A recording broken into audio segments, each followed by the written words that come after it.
How to make the light overlay effect.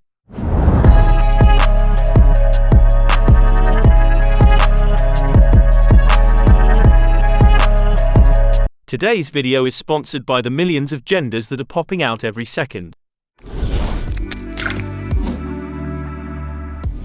Open your clip in the Fusion page and add a merge node.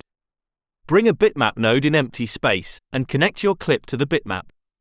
Change the channel to luminance and bring down the high slider roughly around 0.3. Add a transform node in empty space. Connect your clip to the transform and connect the bitmap node as a mask to this transform. Increase the size slider and adjust the angle value to your liking.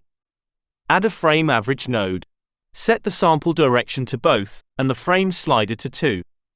Add a prism blur after and adjust the sliders to your liking.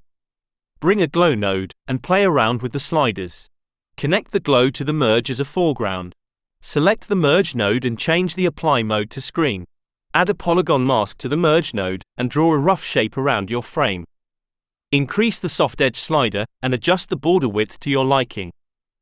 If you like this clip, subscribe to this channel. If you didn't, I am offended by this and you should be cancelled.